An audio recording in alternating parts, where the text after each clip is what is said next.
Effort compounds, results fluctuate. You worked harder than you've ever worked. You gave everything, and you still lost. Here's the point.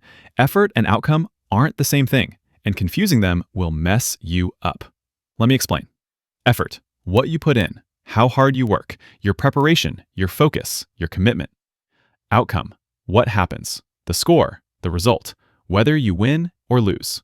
You control effort completely. You control outcome partially at best.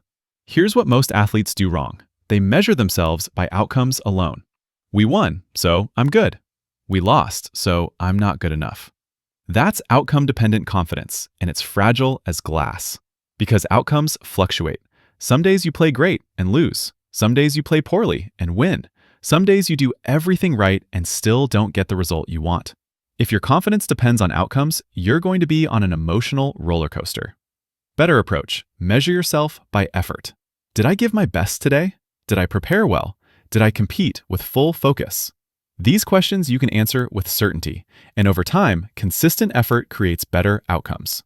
Here's a question for you. When you lose despite giving great effort, how do you usually feel?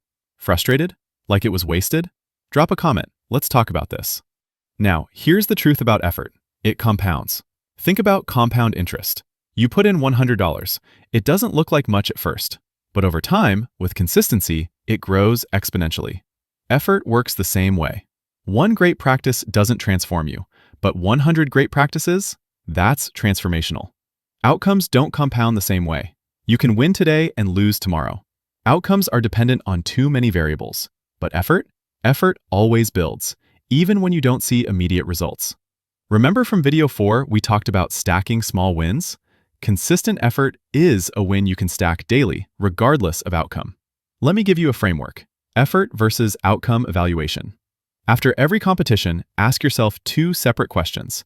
How was my effort? Rate it 1 to 10. Be honest. What was the outcome? Just state the facts. Then notice, these are often not correlated. Sometimes you'll have a 9 out of 10 effort and still lose. That's not a bad day. That's a great day where the outcome didn't favor you. Sometimes you'll have a 5 out of 10 effort and still win.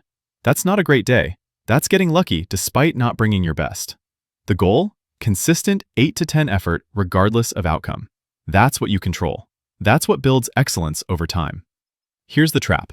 Outcome-focused thinking makes you quit when things are hard.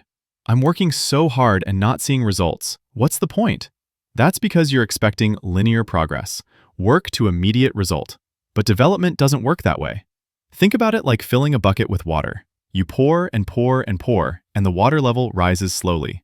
You can't see much difference at first, but you keep pouring, and suddenly the bucket's full. It didn't happen in one pour.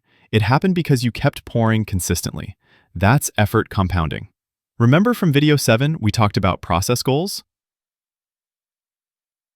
Now let's talk about what happens when you separate effort from outcome. Freedom. You can give everything without being devastated by losses.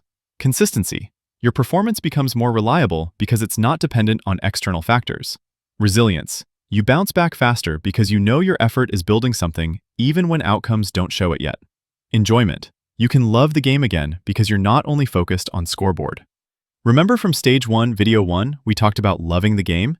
It's hard to love something when you only value outcomes, but when you value effort and process, you can enjoy the work itself. Think about athletes who played for 10 or 20 years. Did they win every game? Obviously not. So why did they keep going? Because they valued the effort, the process, the daily work of getting better. The outcomes were great when they happened, but they weren't the only thing that mattered. That longevity, that sustained excellence, comes from valuing effort over outcome. Here's something powerful. When you compete with full effort regardless of outcome, you actually get better outcomes. Why? Because you're not tight with pressure. You're not playing scared of losing. You're just competing fully. That freedom creates better performance. This week, practice effort-based evaluation. After every practice, every competition, how was my effort? Not did we win? Not did I play perfectly? Just, did I give my best effort with what I had today? If yes, that's a win. Bank it. Stack it with the other effort wins. If no, get curious. What got in the way? What do I need to do differently next time? Outcomes will fluctuate. Effort compounds. Build your confidence on what you can control.